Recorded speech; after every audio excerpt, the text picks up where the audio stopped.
자, 우리 알고나 욕을 합시다. 상관이 왜 그렇게 욕을 먹을까요? 상관이 뭐예요? 내 기운을 설계하는데 음양이 다르죠. 음과 양이 다르면 관계작용이 잘 일어납니다. 정인, 정관, 정제 전부 음양이 달라서 발을 정자가 붙었잖아요. 이 친구들은 자기에게 주어진 역할을 어떻게 한다? 잘 한다예요. 균형이 잡혀 있으니까요. 그러니까 길신이라 불리죠. 그런데 똑같이 음양이 다른데 상관은 흉신이고 요즘 세상에도 욕을 얻어먹는 존재란 말이죠. 왜? 바로 음양이 달라서 에너지 설기가 너무 잘 된다. 여기에 그 이유가 있어요. 옛날에는 밥 많이 먹고 배 안 꺼뜨리는 게 가장 좋은 거였죠. 그러니 내가 어디 가서 일을 해도 기왕지사 하게 되는 거면 힘 조금만 쓰고 오는 게 복일 수 있잖아요. 그러니 식신이 식복이다, 먹을 복이다 이런 소리를 듣는 거예요. 일은 하는데 힘은 조금 쓰고 결과는 가져오니까. 반면에 상관은 에너지를 너무 많이 사용하는 거예요. 이게 상관이 욕을 먹는 첫 번째 이유입니다. 자, 그런데 요즘 세상에 에너지를 많이 쓰는 게 크게 흠이 되는 세상이냐는 거죠. 옛날처럼 배 굶으면서 밥심으로 살아야 하는 시대도 아니잖아요. 에너지를 많이 쓴다의 유의어는 아이디어가 많다입니다. 사람의 몸 중에서 칼로리를 제일 많이 쓰는 장기가 어딘 줄 아세요? 바로 뇌예요. 내가 에너지를 생각하는 데 쓴다는 겁니다. 아이디어가 많으니 이것저것 잘못된 것을 바꾸거나 새로운 것을 제시하고 싶어 해요. 모두를 자기 아래 두고 통치해야 할 기득권에게는 이런 상관이 눈에 가시였겠죠. 밥 먹었으면 시키는 대로 노동이나 하지. 자꾸 아이디어를 낸단 말이죠. 그게 조금만 더 가버리면 개혁, 국민 본기가 되어버리는 거예요. 그런데 요즘은 아이디어가 다 뭐예요?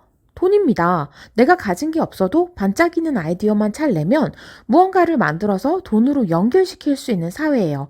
그 중에서도 개혁은 가장 큰 돈이 되는 거죠. 누군가의 삶에 불편한 것을 포착하고 바꿔준다는데 이 얼마나 사람들이 열광할 만한 능력입니까? 또 하나, 에너지를 많이 쓰는 것은 나를 확실하게 드러낸다는 거예요. 나만의 개성 있는 표현력이고 홍보성이고 도화라는 거죠. 저 어릴 때만 해도요, 말 많이 하고 개다리 춤추면서 막 까불면 사람이 진중해야지. 이런 이야기를 듣는 게 보편적이었어요. 고작 30 몇 년 전에. 그런데 요즘은 아이들이 춤추고 노래하면 박수를 쳐주죠. 연예인 시킬까? 유튜버 시킬까? 이런 이야기를 한다고요. 자기 홍보, PR, 네임 밸류가 그 어느 것보다 중요한 세상에 살고 있습니다. 이제는 상관이라는 나의 넘치는 에너지와 끼를 받아줄 수 있는 직업이나 자리가 이렇게나 많아졌다는 거예요. 요즘은 상관이 가진 능력이 부와 직결됩니다. 이것은 더 이상 상관이 쓸데없이 힘만 빼는 습성이 아니라는 뜻도 됩니다.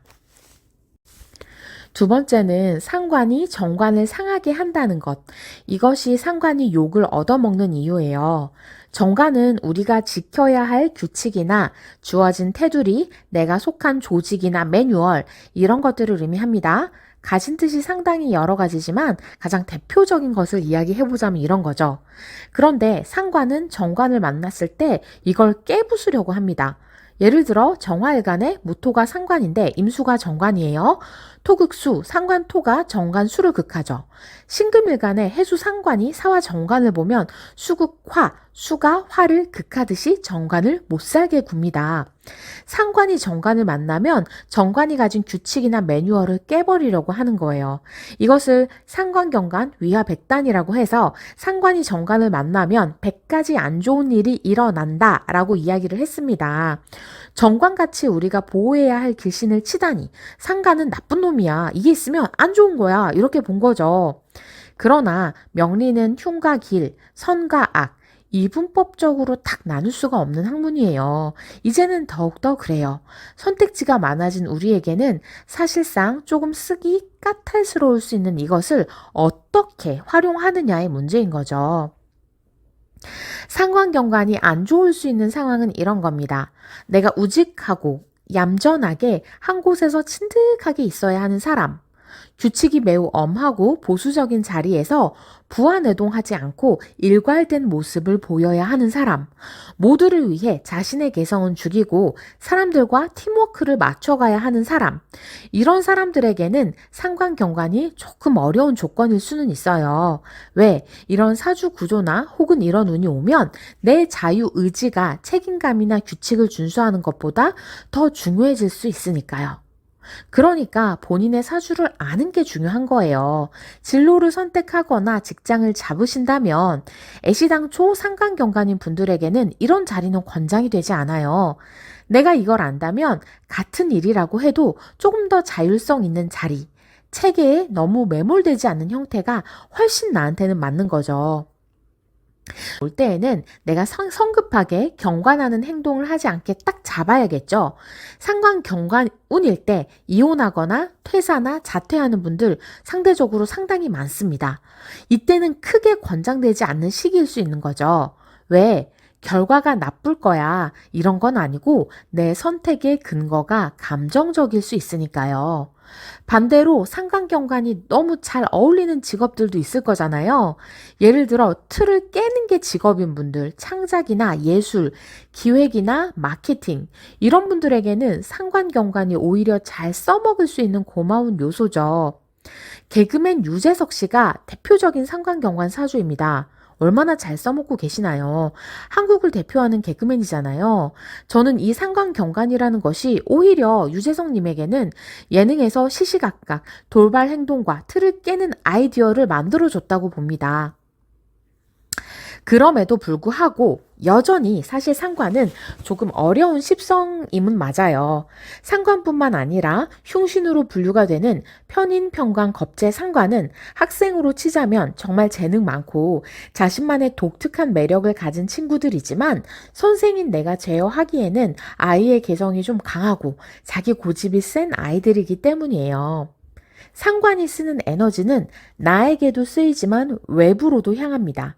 그래서 타인을 도와주고자 하는 이타심도 많은 십성이거든요. 무언가를 바꾼다는 것, 그리고 누군가를 위한다는 것은요. 달리 말하면 내가 그 공간 혹은 그 사람에게 영향권을 행사하겠다는 말과도 같습니다. 그래서 상관은 우월감과도 깊은 연관이 있어요. 이것이 여차하면 조금만 더 가버리면 선민의식이 될 수 있어요.